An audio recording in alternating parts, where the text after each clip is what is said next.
Hola amigos, ¿qué tal? Bienvenidos a Viajeros del Océano. Voy directamente porque la semana pasada nos habíamos despedido con un invitado y se nos había consumido el tiempo del programa, pero teníamos que hablar de muchísimas más actividades relacionadas con la Federación Española, Canaria, perdón, de Actividades Subacuáticas FEDECA y con nuestro invitado, que es Ángel Beltrán. Hola de nuevo Ángel, aunque para nosotros hemos continuado, Muy buenas pero tardes, don bueno, porque Antonio. como te comenté la semana pasada, son unas actividades principales, pero ante la información de qué es cada especialidad para nuestros telespectadores, te dije que iba a ser muy denso y que era mejor, o sea, y lo pasando por esto.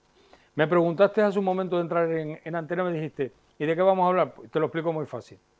Si hablamos la semana pasada de todas las restricciones que tiene la pesca submarina, con la zona, las capturas que no puedes tener, el peso que tienes que tener y todo, llega un momento que dices, mira, me quito el fusil, me quito tal, ¿y qué te queda? La apnea.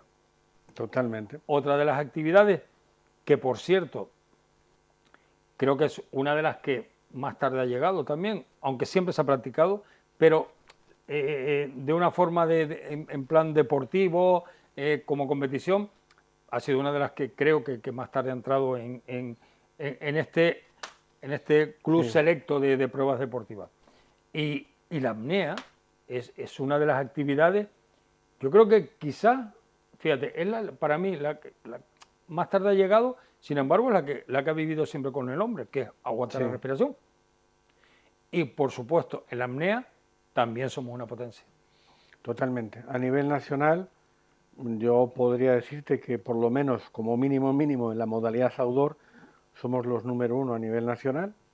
Tenemos competidores que han ido a campeonatos mundiales y europeos y podemos presumir, aunque eso también nos cuesta un esfuerzo añadido a la federación, que como somos la única autonomía que tiene dos lugares apropiados para hacer la apnea outdoor, es decir, la apnea en profundidad, que ya si no encontramos fondos de más de 100 metros es imposible, porque los apneístas están bajando ya más de 100 metros en muchos casos, pues estamos en Canarias, que tenemos una de las zonas Serrada Azul y la otra es Puerto del Carmen en Lanzarote. Entonces estamos hipotecados con la Federación Española para que los campeonatos de esta modalidad se hagan o en Lanzarote o se hagan en Red Azul.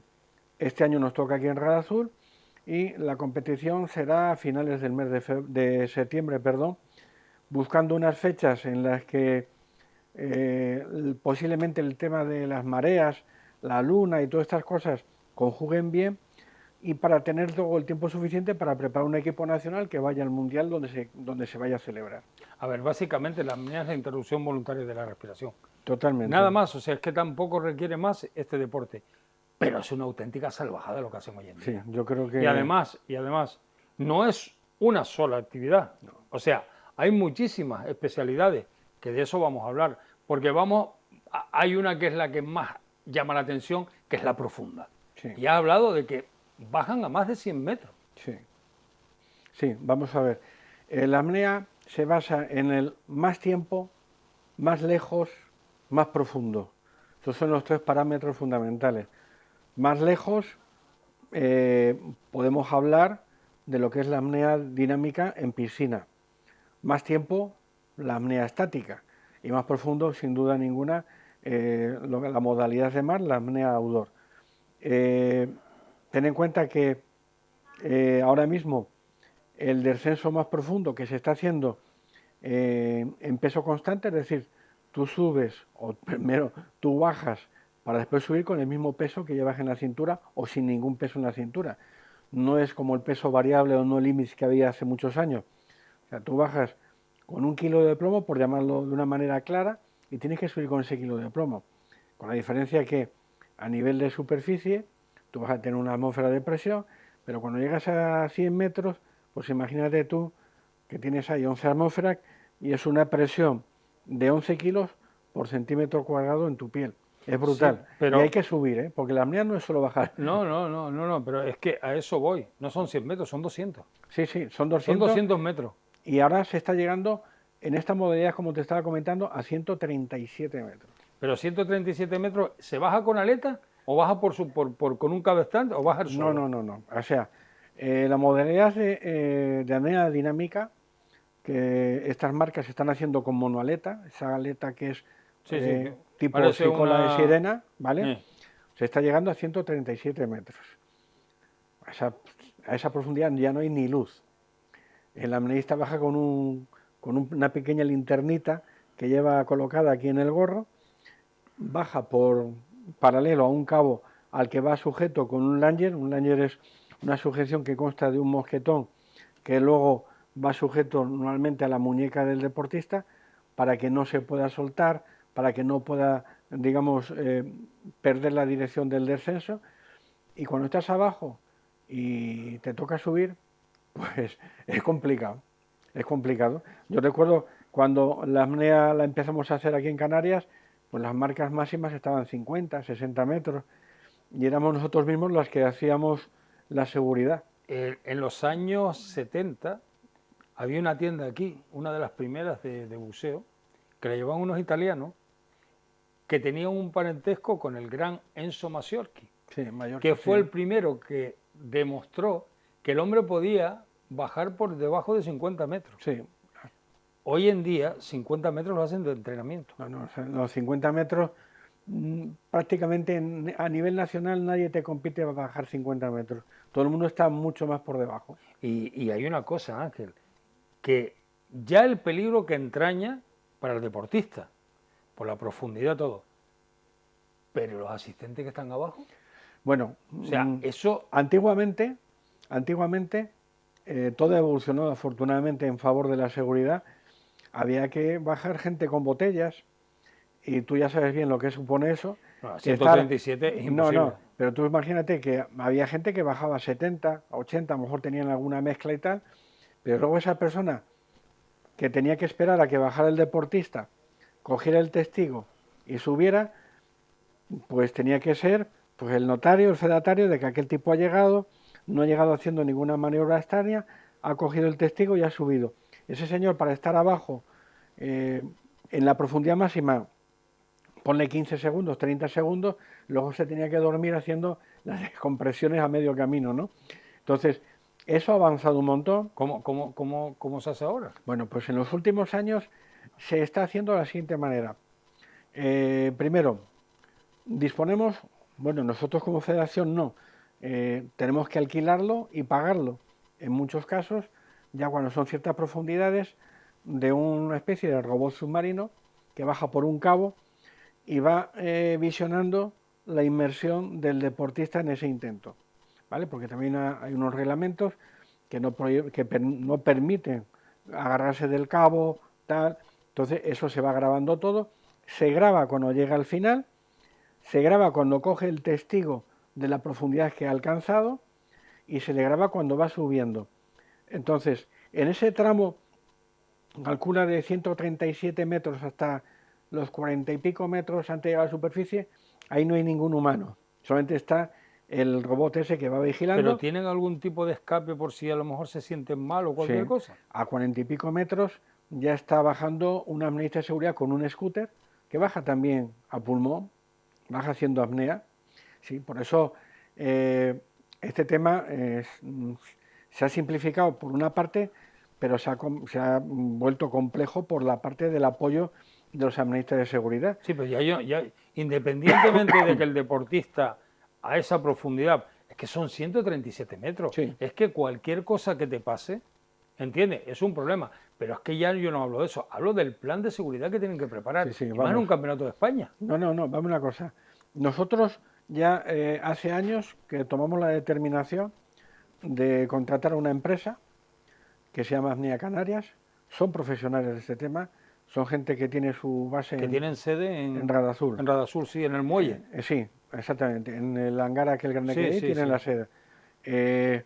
Esa empresa hace prácticamente a diario cursos de apnea, viene mucha gente del extranjero a hacer apnea porque no sé cómo estarán, por ejemplo, ahora en Finlandia, por hablantes tú eso, o en Noruega, pero hay gente que viene de otros países a hacer apnea a Canarias, vienen a Radazur, también hay algunos que van a Lanzarote, y esa gente está sacando y metiendo gente en el agua todos los días, pero con un equipo de administradores de seguridad que viven por y para esto, son profesionales 100%, y que los que van a bajar a la máxima profundidad ya no bajan con aletas, bajan con el scooter y suben acompañando pues de 45 metros de profundidad hasta los 25 por ahí, le suben acompañando. A 25 metros hay otro tándem de apneístas de seguridad que cogen el relevo y acompañan a ese apneísta hasta que faltan a lo mejor 10 metros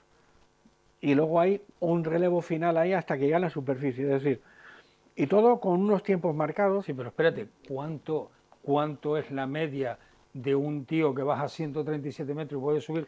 ¿Cuánto es el tiempo? Pues en torno a 4 minutos y medio, 5 minutos. Este bestia, por llamarlo cariñosamente, es Alexei Molchanov, que ahora mismo es el número 1 en este tipo de prueba, y viene tardando pues en torno a 4 minutos y medio, 5 minutos aproximadamente. Una pregunta, la línea esa que tienen, que la tienen que colocar ustedes, que esa sí, es otra.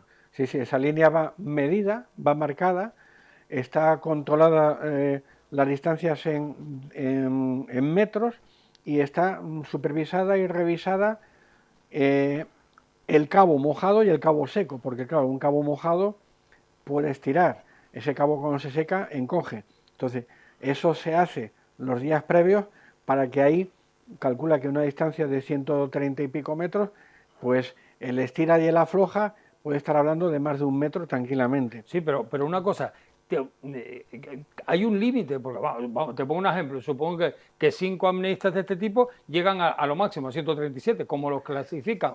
¿O puedes seguir bajando tú? No, vamos a una cosa. En las inscripciones previas, cada persona, cada deportista que va a participar, nos tiene que dar la profundidad a la que va a llegar y el tiempo que va a tardar en hacer esa inmersión. Entonces, hay gente que, para tú bajar a... Pero para entenderlo, 5 tíos llegan a 130 metros, sí, ¿vale? Y esos 5, la marca la tiene, sí, tabla, 130 metros. Sí. ¿Cómo se deshace el empate? Gana? Hombre, vamos a una cosa, la marca de tiempo que se les pide es la que va a poder diferenciar quién ha sido el que se ha ajustado más al tiempo que ha marcado para hacer el intento, del que a lo mejor dice, bueno, yo hago 6 minutos y luego resulta que hace 5, ¿vale? Independientemente de que ese señor, para no infringir el reglamento, tiene que agarrarse al cabo de descenso en una parte, un tramo final para agarrar el testigo. Si ese testigo no lo agarra y lo pierde, tiene una penalización. Si se para antes de llegar al final, tiene otra penalización. Es decir, hay una serie de pequeños obstáculos. O sea, lo que te marca el que pueda ser campeón, subcampeón, tercero o cuarto, es los detalles si todos llegan a la misma profundidad. Exactamente. Y se determina la máxima profundidad, la determina el comité. La determina que ese señor va a llevar un ordenador de buceo. Sí, pero ¿quién marca la máxima profundidad? La marca, o sea, ustedes como organización que dicen, no, este año a 140. No, eso lo marca el amnista que va a participar. Mañana te llega uno y dice, yo voy a hacer 150 metros, y entonces tú tienes que montar toda la parafernalia necesaria para tener cubierto la profundidad que te diga ese señor. Pero que uno te ponga 150, los demás te pongan 130, 137, no garantiza que vayas a ganar. No, o sea, si tú marcas 150, consigues 150, lo haces cumpliendo toda la normativa. Exacto, pero tú puedes marcar los 150, puedes llegar, pero no has cogido la tablilla con eso, no sé cuánto, y estás penalizado. Mientras que uno con 130 cumple y está por encima de ti. Lo que hay que ver es la penalización que supone marcar 150, a lo mejor quedarte en 145, no llegar, pues hay que restar una serie de metros, y entonces hay que ver, restando esos metros que tú no has llegado, y viendo la penalización que tiene, bueno, pues resulta que primero no llegas a la profundidad marcada, no coges el testigo, penalizas tanto, entonces ahí ya te puedes quedar un poco por detrás.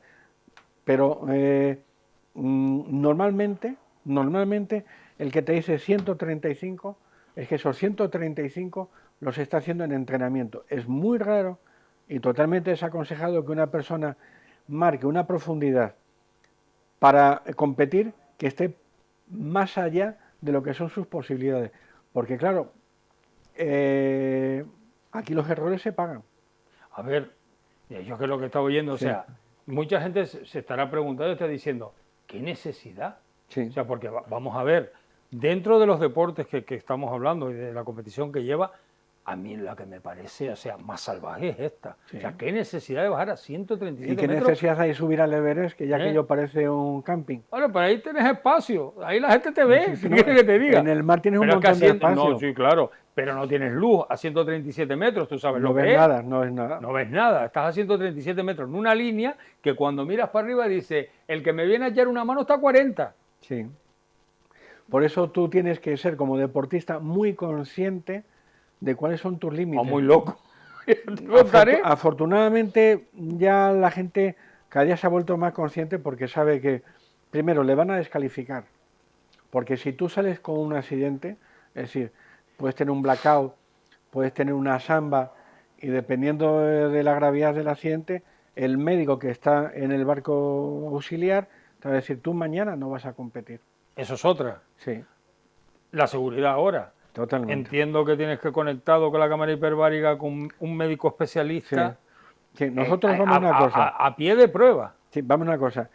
El barco de competición es un barco que lleva una especie de grúa, para que la gente lo entienda, y que esa grúa lleva un cabo que baja a la máxima profundidad a la que va a llegar el primer analista, porque empezamos del más profundo al menos profundo. A medida que van bajando los analistas, se va subiendo el testigo de fondo, que es un plato que tiene allí unas etiquetas que el analista retira para marcar que ya ha conseguido su objetivo, y por el otro lado del barco de competición hay un contrapeso, que puede ser 30, 35 kilos de peso, que en el caso de que el analista que está compitiendo veamos, porque también esto está visualizado a través de una sonda, que se va viendo el cuerpo del analista cómo va bajando por el cabo, se va visualizando. Tum, tum. Entonces, cuando se ve en el retorno, sobre todo, que ese analista se para por algún motivo, automáticamente desde arriba se suelta el contrapeso y como el analista está enganchado por el langer, ese mosquetón y tal, lo suben para arriba. Lo suben para arriba. ¿Que puede parecer una locura? Sí, pero insisto en lo mismo. A ver, vamos a ver. Quítale lo de puede. Quítale la palabra puede. A ver, bueno. Pero es gente muy especial, ¿eh? No, pero vamos a ver. Ahora la estadística. Pocos accidentes en los campeonatos han habido. Prácticamente nada. Con lo cual lo que significa es que la gente está muy preparada. Está muy preparada, pero sobre todo una faceta que es fundamental en el deporte de la apnea. La apnea es 70% mente, 30% físico, o 60 y 40. Esta gente son gente que cuando está en el agua es feliz, disfruta haciendo lo que hace. Están retornando a esa época en la cual estuvieron durante 9 meses en la placenta de su madre, en un medio líquido, ¿vale?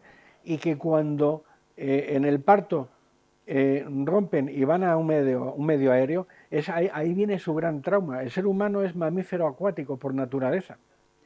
El problema es que lo dejamos, lo abandonamos, nos dedicamos al fútbol y a otras cosas, dejamos de practicar, pero tú a un niño tienes un periodo de hasta los 6 años de una adaptación tremenda al agua. Si has visto filmaciones donde se ve a bebés que tienen a lo mejor 2 meses, 3 meses, en una piscina, con los ojos abiertos, la boca abierta, y el tipo se lo está pasando de maravilla, y ni le cogen, o si acaso le ponen la manita así, pero no lo sacan del agua. La gente, no le pasa nada, no le pasa nada. Me encanta la metáfora que has hecho, pero yo conozco la profundidad. Sí, y 137 metros, tío, por mucho que te sientas a gusto, asusta. Hombre, vamos a ver, hacerlo con monoaleta es muy, está al alcance de un par de personas, nada más. Es que vamos, bueno. Pero ha habido gente que ha bajado a 200 metros con otro sistema. Sí, claro, que era con el cabo. Con el cabo sled y tal. Pipín, y bueno, me parece que fue el primero que... No, Pipín no llegó nunca al 200, lo conocí personalmente y yo estuve con él en preparación de un evento de récord del mundo, con él y con su mujer, Audrey Mestre, que lo hicimos en La Palma hace muchísimos años. Pero aquellos intentos eran bajando con la máquina y todo, o sea, era con una ayuda, llegaban a 135, 140 metros, 150 metros.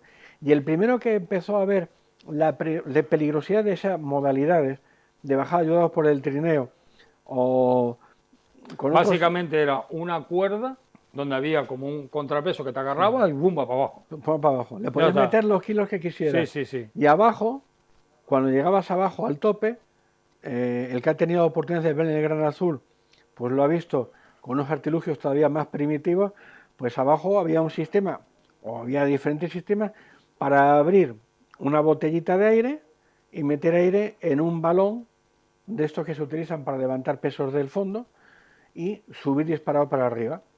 Entonces, eso tenía también un peligro mecánico de que aquello no se abriera, de que aquello no funcionara, que fue, por ejemplo, lo que pasó a Audimestre y se quedó en el intento. Sí. ¿Quién fue el primero que pasó a los 200? ¿Llegó? Un austriaco, se llama Herbert Nitsch, que estuvo también en Tenerife. Lo trajimos a Tenerife un año porque quería hacer un récord del mundo de peso constante. Estamos hablando del año 2002, 2003. No lo consiguió porque aquel día del intento en Gran Azul las condiciones eran adversas totalmente. Y en aquella época, hace ya 20 y pocos años, ya estábamos hablando de 80, 80 y pico metros. Pero tú fíjate que ahora mismo son 50 metros más. Yo, sinceramente... Según las malas lenguas, lo que le pasó al austríaco cuando vino es que, según me comentó alguien, se lo llevaron 2 días antes a Casa Juanito. Pues va a ser que no. Yo no estaba presente. No. Se llevaron a Casa Juanito, lo pusieron allí con 4 vinos, y el austríaco dijo, bueno, ¿para qué voy a batir yo récord? Que este chaval... Que sí, que es broma, hombre. Este chaval era concentración pura, estuvo una semana metido en los hilos a base de ensalada. A base de ensalada. Y no lo consiguió. No lo consiguió. Y luego, posteriormente, compitió en No Limit, que era la actividad que tú estabas diciendo, llegó a los 200 por ahí, lo consiguió, pero quiso hacer un intento un poco más avaricioso de llegar a 214, me parece que era, y cuando salió hecho polvo.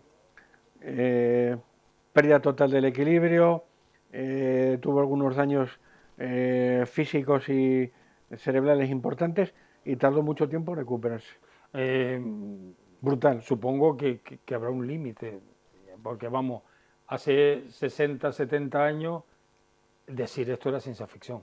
Hoy es competición, pero era ciencia ficción. Sí. Supongo que era un límite, pero dejando la modalidad más salvaje, digamos la más espectacular, la más llamativa, la más que la gente ve, que dice, como el gran propulsor que fue el Gran Azul. Sí. Pero hay otra actividad que es en piscina, que es a distancia, ¿no? Distancia y tiempo. Distancia y tiempo. Es decir, distancia puedes alcanzar, o tu objetivo es alcanzar la máxima distancia, tanto en piscina de 50 como de 25. Hay 3 modalidades. Está la apnea dinámica con la monoaleta, puedes hacer la apnea dinámica con bialeta, aleta clásica de toda la vida, y luego es la que en inglés se llama no fins, es decir, sin aletas, es decir, nadando un estilo muy similar a la braza, alcanzar la máxima distancia. Ya están por encima de los 250 metros en esas distancias. ¿Con la piscina llena? Va a ser que sí. Va a ser que sí. 250 metros. Sí. La última vez que yo tuve una referencia de esto, creo que el récord de España estaba en 120. Sí, pues no, eso ya pertenece al siglo pasado, nunca mejor dicho. No. Y en estática, que es la contención voluntaria de la respiración. Sí, pero antes de ir a eso, esos 250 metros, ¿entiendes? Estás diciendo que es distancia y tiempo. No, en esa más bien es distancia, fundamentalmente. Vale. Y en esa distancia, ¿dónde está el récord de España y dónde está el récord del mundo? El récord de España en esa distancia está sobre los 200 metros. Ahora mismo no te lo puedo decir exactamente. ¿Lo tiene alguien en concreto que conozca? A ver, en categoría femenina hay una chica que es de Santander, que se llama Almudena, que está en los 200, 200 y poquito.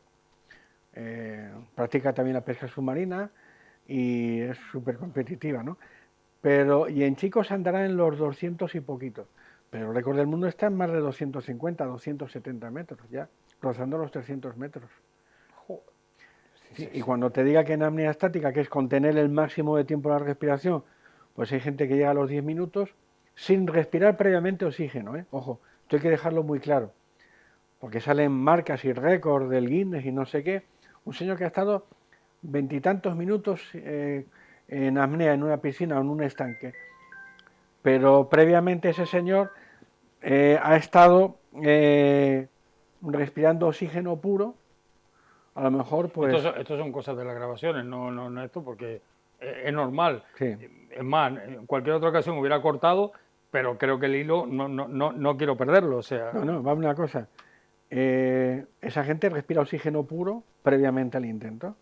¿y qué diferencia hay de respirar oxígeno puro a respirar, entiendes? Que tú tienes la sangre mucho más enriquecida con oxígeno y la apnea, la duración de la apnea va a ser mayor. Sí, Ángel, pero de una manera o de otra, respires normal o respires con esto, me está hablando de 15 minutos, 20 minutos de una persona sin respirar, sí, igual que el otro 10 minutos. Sí, vale. Una cosa, yo le doy mérito 100%, que nosotros tenemos aquí un chico que fue campeón del mundo, bueno, aquí no, Aleix Segura, que es catalán, estuvo en cerca de 10 minutos, pero así.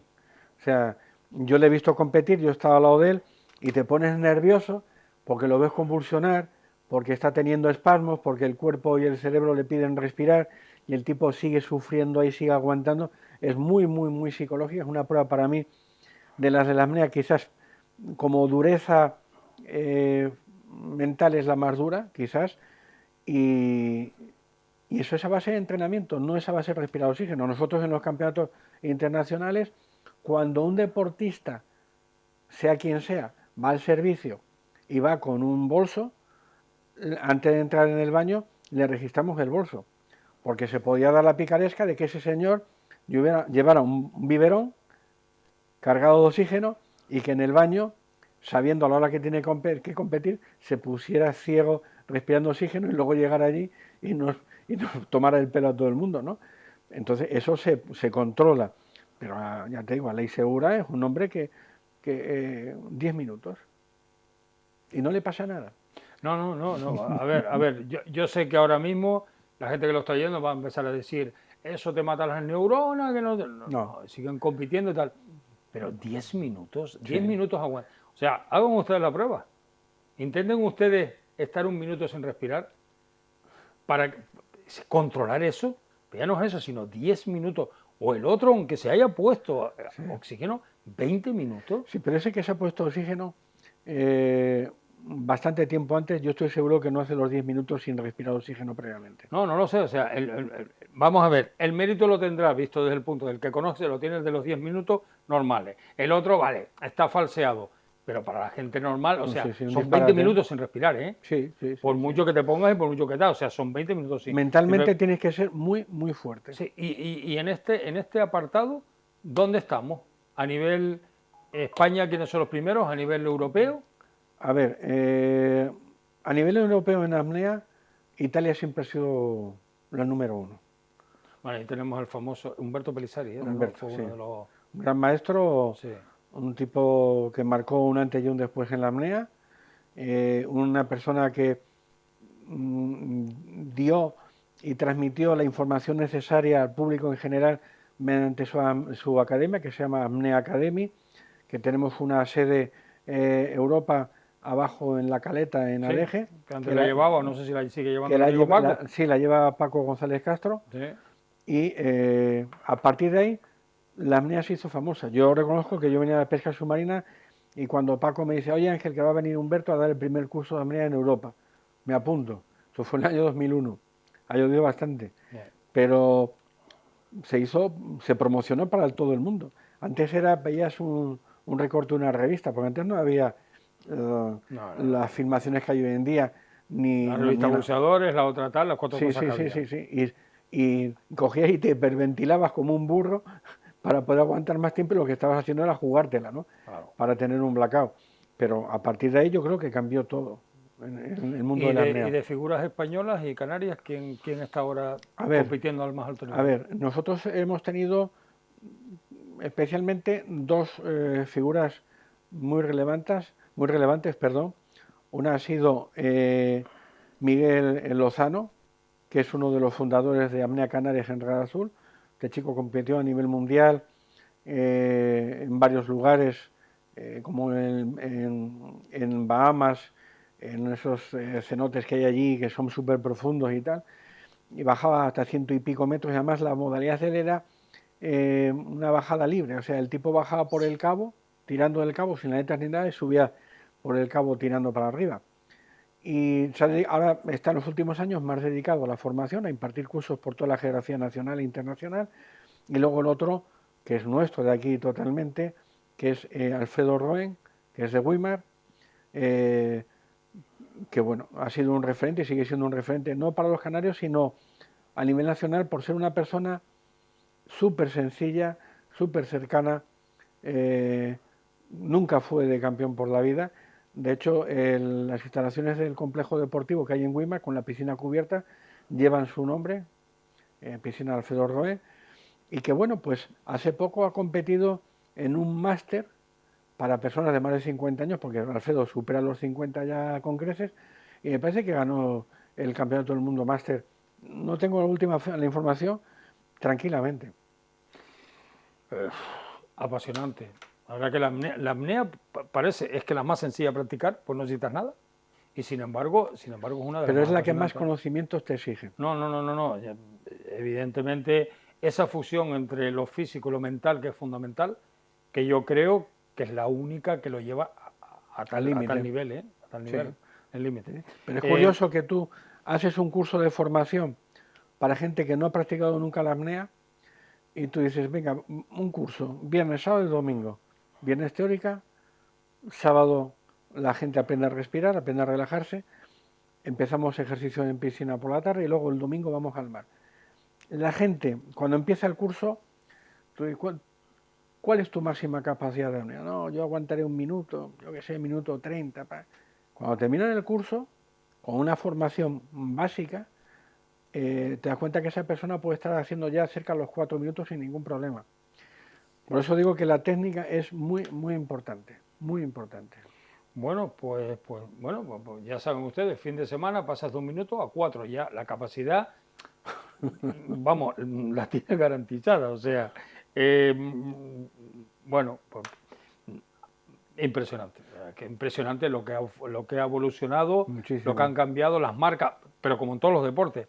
Lo que pasa es que este tiene un condicionamiento especial, que es en el mar y a más de 100 metros. Sí. Que ustedes tienen que tener la sensación de lo que es empezar a bajar, y no es cuando miras para abajo, que es lo menos. El problema es cuando haces esto. Y dices tú... Que eso es lo que no se debe hacer nunca. No, sí, pero... para que no te agobie esa sensación. No, sí, pero los que trabajamos grabando Bueno, y tal, lo sí. hacemos mucho para los contraluces. Sí. Pero digo, esa sensación de mirar para arriba y decir, ahora entiendo la montaña de agua que tengo arriba. Y Totalmente. hablamos de 40, que es lo que ahora ya más o menos está normal que bajamos. Pero yo me imagino cuando eso se empieza a volver de color gris, oscurito, y miras para arriba y no ves sino un destello y dices tú, y súbelo ahora, súbelo arriba y con alegría, ¿eh? Que tengo que subir, que parezco que no tengo nada. No, por eso la gente cuando habla, no, es que hay que bajar. No te equivoques, no es bajar, es subir. No, sí, el problema no es bajar, el problema es subir. Porque bajar puedes bajar tú y puede bajar mucha gente. 700 metros puedo bajar, otra cosa es que subo. Pero la cuestión es subir y subir en buenas condiciones. Bueno, pues Ángel, cerramos el capítulo de apnea y nos vamos al siguiente, que son las dos modalidades entre las cuales yo más controlo, pero vamos a hablar de ellas, pero no será esta semana. Muy bien. Porque como ves, nos acabamos de terminar también a despachar otro programa solo con la apnea. Por eso te dije que la semana pasada empezamos con la pesca, nos vamos esta semana con la apnea y la próxima semana vamos a tocar dos especialidades que son bastante interesantes, que son el vídeo y la fotografía, de los cuales sí ahí sí tenemos referencia, que tenemos grandes campeones en Canarias, y en España y en el mundo. Y a ustedes, ¿qué les puedo decir? Continuamos con esta serie de entrevistas dedicadas a las actividades deportivas que desarrolla la Federación Canaria de Actividades Subacuáticas y evidentemente, como siempre, como es la tónica en nuestro programa, no queremos irnos sin dejarles con un reportaje dedicado a este maravilloso mundo que es el mundo submarino. Y yo les emplazo la próxima semana a nuestro tercer programa con Ángel Beltrán para hablar de fotografía y de vídeo submarino. Así que si ustedes están interesados, nosotros les esperamos aquí la próxima semana en Viajeros de los Océanos.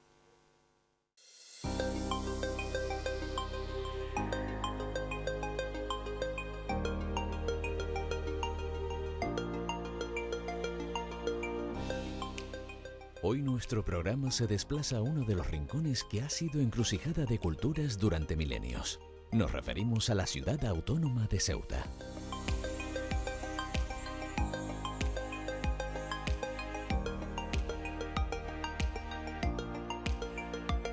Un lugar único que nos permite poder bucear desde un solo punto en dos mares casi a la vez.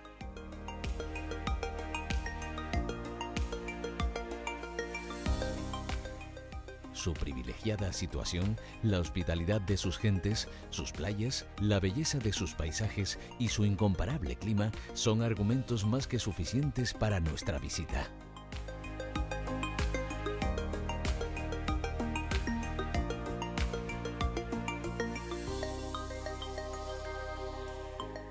Situada en la orilla africana del Estrecho de Gibraltar, tiene una superficie de 18,5 kilómetros cuadrados, de paso entre dos continentes, Europa y África.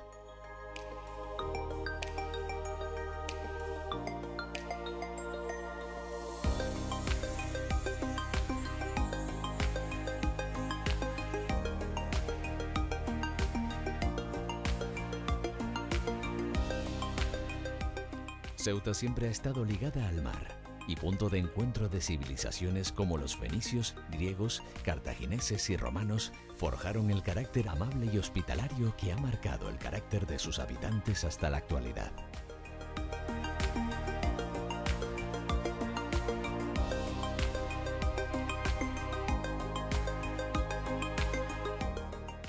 El Museo de la Basílica Tardorromana abrió sus puertas en el año 2006. Es de suma importancia ya que alberga los restos de esta basílica que datan del siglo IV y que son los únicos a esta orilla del Mediterráneo. Conoceremos cómo fueron descubiertos los restos de la basílica y la labor llevada a cabo para su revalorización histórica.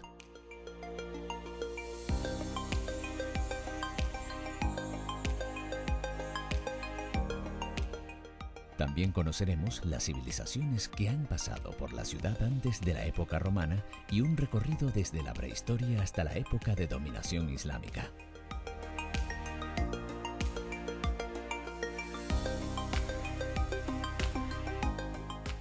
Hay una sala dedicada al estudio de las factorías de salazones, que fueron una de las primeras actividades económicas durante la época romana.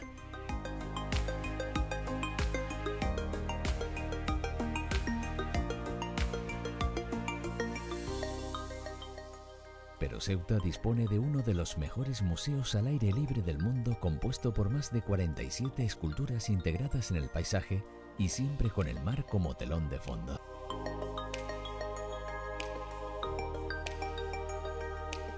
Debemos destacar las dos inmensas esculturas de Hércules, obra del artista ceutí Ginés Serrán Pagán, con 7 metros de altura y 4 toneladas de peso cada una.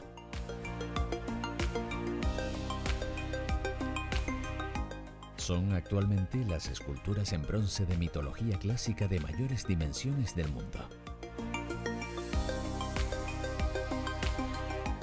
Justo al lado, junto a la escultura de Calipso, podemos encontrar uno de los edificios más emblemáticos de Ceuta, el edificio Trujillo.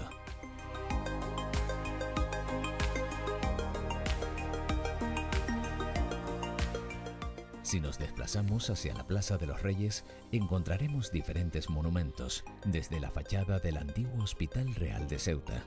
Pero los más conocidos son sin duda los de la Casa de los Dragones, emblemático edificio que representan a 4 dragones alados de largos y retorcidos cuellos con las fauces abiertas.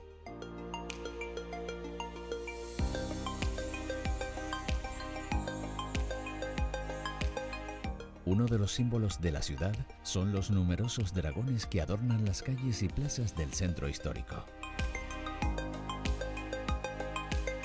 Estos nos dan paso para visitar el centro neurálgico de la ciudad, donde encontraremos el Palacio Autonómico, la Comandancia General, la Catedral y el Santuario de Nuestra Señora de África.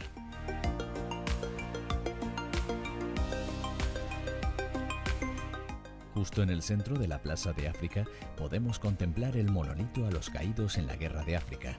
Es obra del ingeniero militar José Madrid Ruiz. Se inauguró el 4 de mayo de 1895. De estilo neogótico, mide aproximadamente 13 metros de altura y en su base hay una cripta donde se encuentran sepultados los restos de algunos de los héroes de la Guerra de África.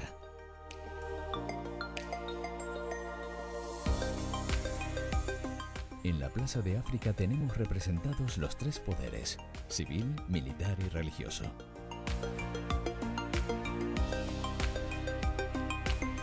El poder civil queda representado por el Palacio de la Asamblea y el Ayuntamiento.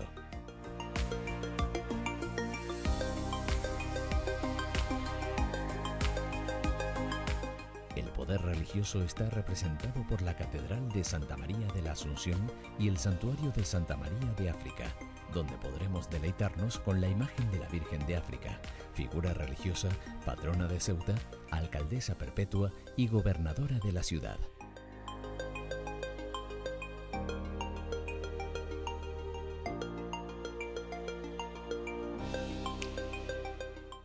La talla de Santa María de África, que se venera en el santuario del mismo nombre, llegó a Ceuta en 1818, donada por el infante de Portugal, Enrique el Navegante. Es una talla gótica del siglo XV, procedente de Centroeuropa.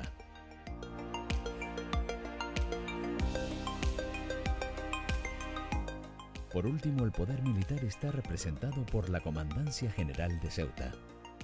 Es la sede del cuartel general de la Comandancia, órgano de apoyo inmediato a la máxima autoridad militar de la ciudad, que recae en el comandante. Aquí se celebra el tradicional acto de arriado de bandera a la enseña nacional, ante un gran número de personas.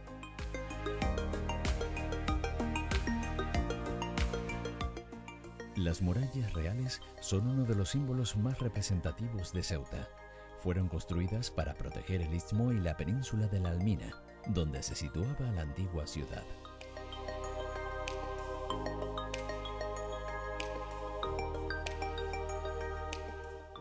El conjunto consta de varias líneas defensivas compuestas por baluartes, bastiones, plaza de armas y murallas almenadas.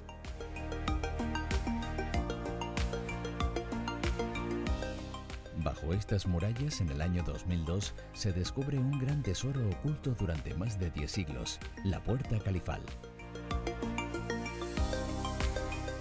Es la puerta principal de la muralla omeya que da la entrada a la Medina. Podremos encontrar la historia de los últimos 2000 años, comenzando en la época romana hasta la Puerta Califal, que data del siglo X. Gran parte de la historia de Ceuta está representada en un enorme foso navegable de agua salada de 300 metros de longitud, que conecta las dos bahías de Ceuta, que posee 21 kilómetros de costa, donde podremos disfrutar del sol, el mar y realizar diversos deportes. Otro de los atractivos turísticos es el Parque Marítimo del Mediterráneo, un complejo de lagos artificiales y jardines situado al borde del mar, que ocupa una superficie de 57.000 metros cuadrados. Diseñado por el genial artista lanzaroteño César Manrique, supo fundir el arte y la naturaleza para crear un entorno de singular belleza. Fue inaugurado en 1995, constituyendo uno de los centros más importantes de diversión. Se sitúa en pleno centro de la ciudad, justo bajo el Paseo de la Marina Española, que es una de las principales avenidas de la ciudad, que se extiende por una gran parte de la Bahía Norte. Consta de 3 grandes lagos de agua salada, aptos para el baño durante la temporada estival, rodeados por una exuberante vegetación, entre los cuales se sitúa el Castillo de la Piedra, que imita las murallas reales de Ceuta. En su interior se encuentra el Gran Casino de Ceuta. La oferta gastronómica de la ciudad es de lo más variada. Un gran número de restaurantes ofrecen especialidades en un amplio abanico, desde la comida más tradicional, la internacional o la alta cocina conforman un paraíso culinario preparado para satisfacer a los paladares más exigentes.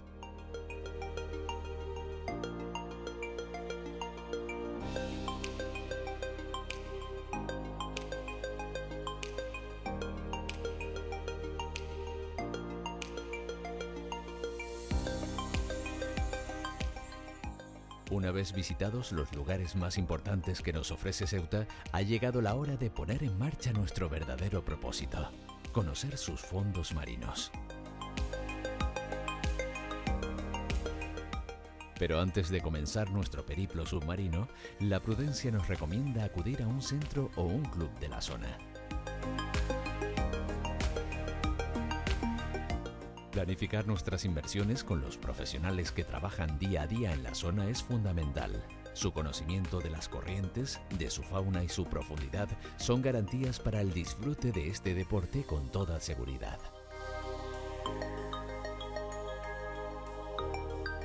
Nosotros contamos en esta ocasión con el Centro de Buceo Burbujas. Realizamos el briefing y nos disponemos a realizar nuestras primeras inmersiones. Salimos en la neumática que dispone el centro a través del foso navegable de la muralla. Este nos servirá de transición entre la tierra y el mar. Es un lugar único. Hay pocos puntos de inmersión en el mundo que tienen su inicio navegando a través de murallas milenarias, otro de los encantos que nos ofrece Ceuta. Y soy el director de la escuela del Centro de Buceo Burbuja y bueno, os explico un poco cómo funcionamos aquí, las inmersiones que tenemos.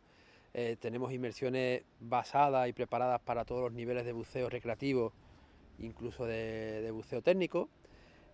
Tenemos 2 bahías y con esas 2 bahías y a través de este foso navegable nos permite bucear prácticamente todos los días del año, cosa que es un privilegio bucear todos los días del año, pero además el permitirnos pasar por este foso en la ida y en la venida cuando tenemos que ir al muelle deportivo, pues un añadido a eso, bueno, a ese producto de lo que es el buceo. Normalmente o en casi todas las inmersiones habitan muchísimo lo que son las gorgonias y los corales, y si tuviéramos que definir en una sola palabra los fondos marinos de Ceuta, lo definiríamos con la palabra color. Sí, pues el foso que tenemos es un foso navegable, es una herencia portuguesa, y como podéis ver por aquí, pues aparte que es una pasada, ¿no? Poder navegar por este foso nos permite bucear todos los días del año, porque tenemos 2 bahías y con esas 2 bahías podemos ir jugando, tanto si soplan los vientos predominantes de poniente o de levante, poder ir jugando con las 2 bahías que tenemos. Ceuta nos ofrece más de 20 inmersiones distribuidas entre las bahías norte y sur.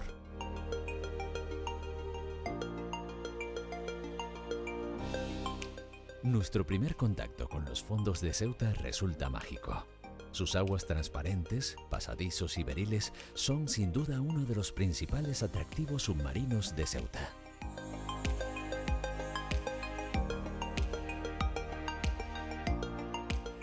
A todo esto hay que añadirle una enorme diversidad biológica.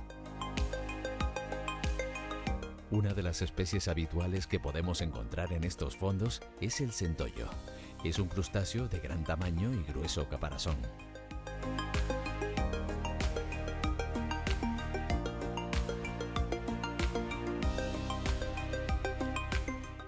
Su primer par de patas son pinzas para la defensa y depredación.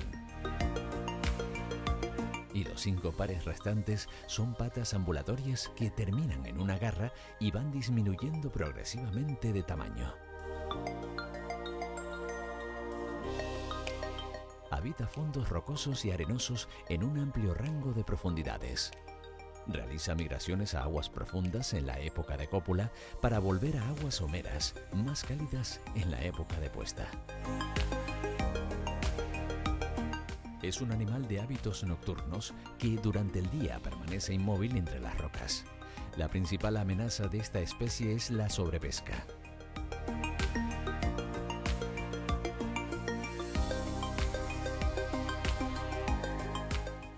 Dentro de las especies de pequeño tamaño podemos ver a los nudibranquios. Su nombre significa con las branquias al desnudo. Se caracterizan por tener el cuerpo no segmentado, con simetría bilateral y una cavidad o celoma en su interior donde se sitúan los órganos, una cabeza diferenciada con los órganos sensoriales y un pie musculoso en la parte ventral que sirve de medio de locomoción. Son muy tóxicos y nos llama la atención sus espectaculares coloraciones.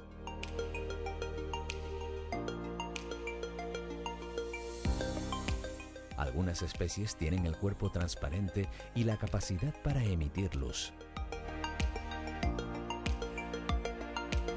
Las especies más grandes pueden alcanzar los 40 centímetros.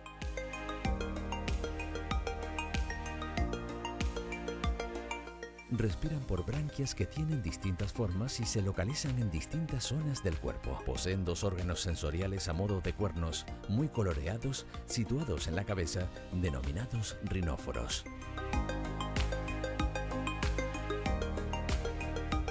De costumbres bentónicas, la mayoría pasan su vida adulta en el fondo del mar. Algunas especies son pelágicas. Pueden vivir prácticamente en todas las profundidades en agua salada, pero consiguen su mayor tamaño en aguas profundas.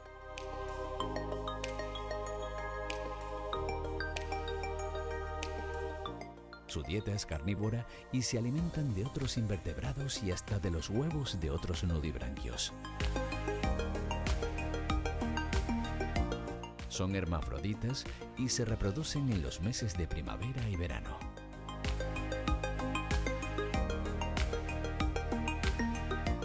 Nuestro siguiente encuentro es con una sepia. Pertenecen a la familia de los cefalópodos. Esta especie se distribuye prácticamente en todos los océanos. La longitud de los ejemplares es variada, desde los 20 hasta los 60 centímetros.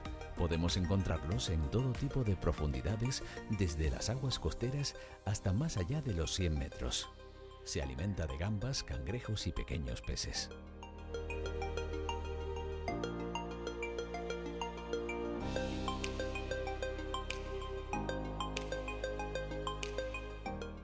Pero si hay algo por lo que destaca esta especie, es por su capacidad para camuflarse.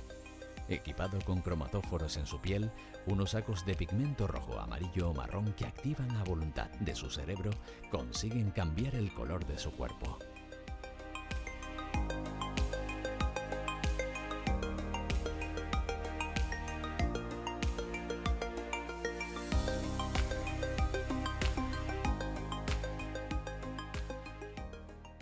Bueno, soy Óscar Ocaña, el director científico del Museo del Mar, y primero voy a hablaros un poquito del contexto geográfico en el que nos encontramos, para todos los buceadores que tengan interés en venir a Ceuta a disfrutar de sus fondos marinos.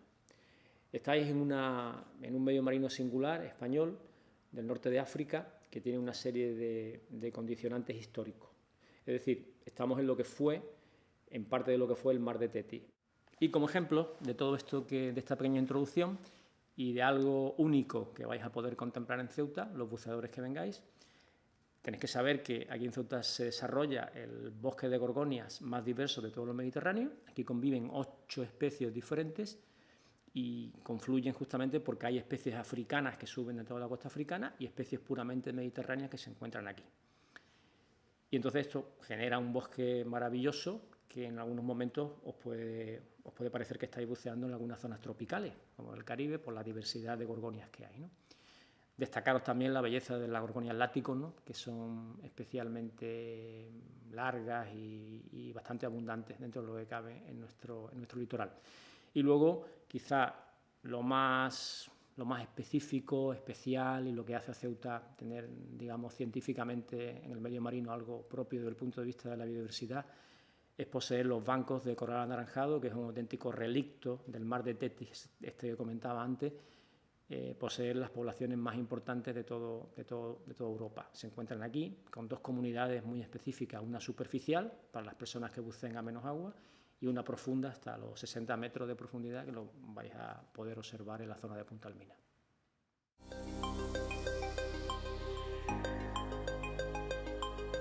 Otro de los hábitats habituales de estos fondos son los gusanos de fuego.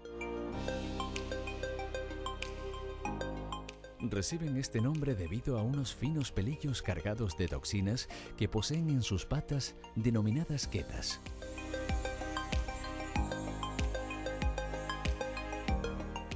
Su vistosa apariencia hace que sean muy atractivos para los buceadores, pero no debemos tocarlos sin protección, ya que las cerdas pueden penetrar fácilmente la piel, causando una dolorosa irritación.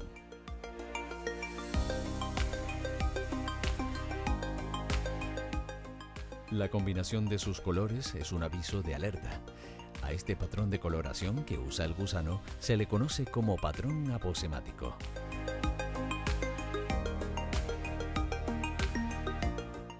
Los gusanos de fuego tienen instinto carroñero. Se alimentan de algas y detritos. No dañan ni a peces ni a corales y ayudan a mantener un buen equilibrio marino.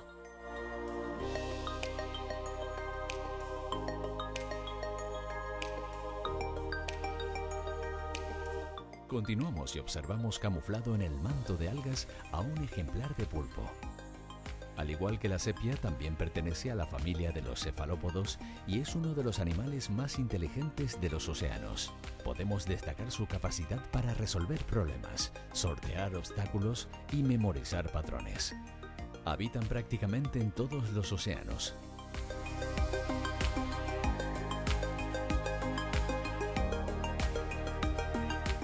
Su longitud máxima en estas aguas puede llegar a los 60 centímetros.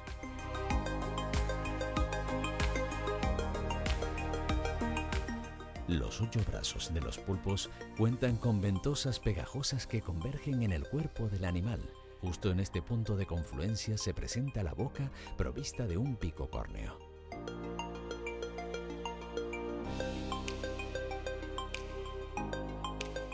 En la cabeza se alojan los ojos, muy desarrollados, el cerebro y 3 corazones. Se alimenta de gambas, cangrejos y pequeños peces. Disponen como las sepias de cromatóforos en su piel, unos sacos de pigmento rojo, amarillo o marrón que activan a voluntad de su cerebro, consiguiendo cambiar el color de su cuerpo.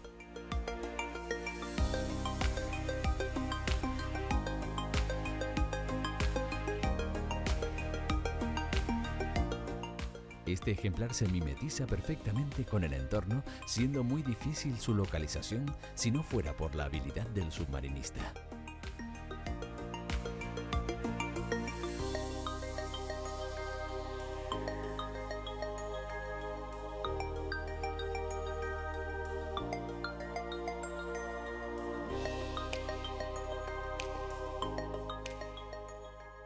Uno de los hábitats más importantes de Ceuta son los coralígenos.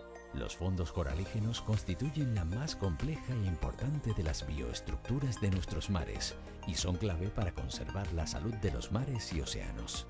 En ellos se combina la vida animal y vegetal creando una simbiosis en la que se necesitan los unos de los otros para sobrevivir. Son el hábitat de muchas especies donde además encuentran comida con la que alimentarse.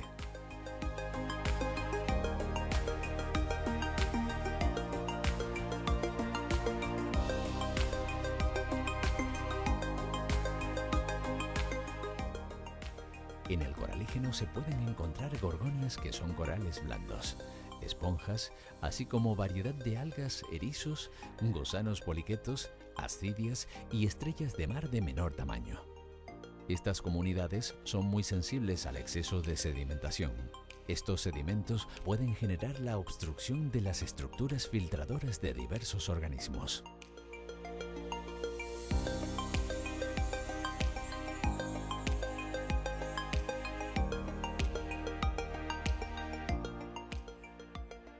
El coral naranja forma colonias de unos 10 centímetros de altura y unos 25 a 30 centímetros de diámetro. Los pólipos miden entre 1 y 2 centímetros, son de color amarillo o naranja y con forma de estrellas, con las puntas y los tentáculos muy cortos.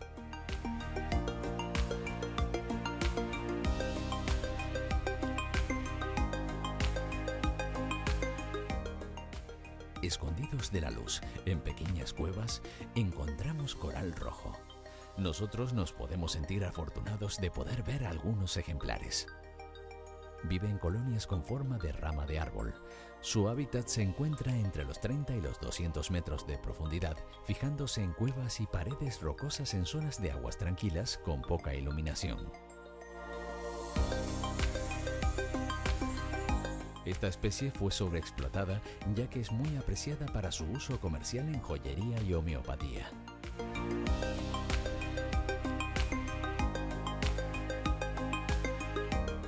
Entre Entre estos bosques nos llama la atención el contraste de las eunicelas. Se distribuye entre los 5 y los 50 metros. Se caracterizan por tener unos pólipos muy prominentes.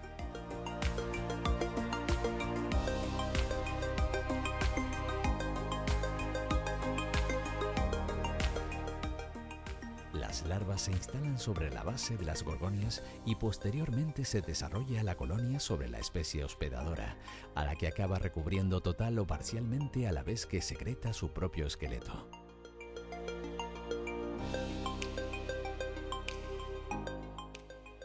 Puede alcanzar cerca de 2 metros de altura y un grosor en la base de hasta 14 centímetros. Otro de los habituales de estos fondos es la sabaglia, comúnmente llamada falso coral negro. Son pólipos coloniales con la misma estructura morfológica que las anémonas. Los pólipos son muy grandes, de hasta 3 centímetros, y poseen numerosos tentáculos dispuestos en una sola corona.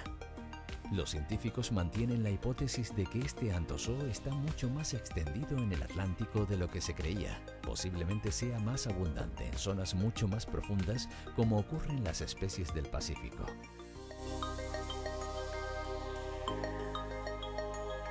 Continuamos nuestro recorrido y nos encontramos con la especie denominada la Elliseia, que es un género de gorgonias marinas llamada comúnmente coral látigo por la forma alargada de sus finas ramas que pueden alcanzar los 2 metros de altura.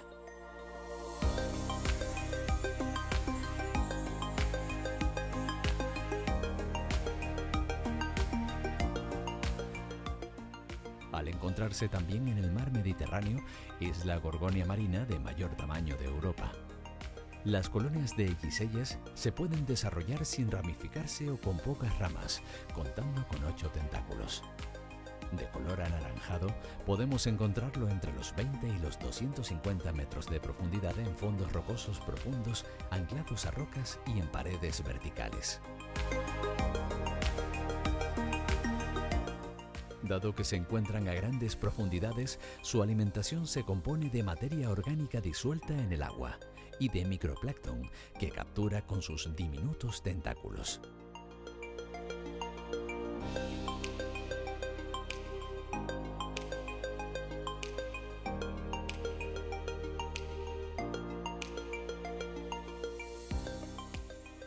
Muy a pesar nuestro, el tiempo bajo el mar es limitado como nuestro programa, por lo que debemos ir poniendo fin a nuestras inmersiones.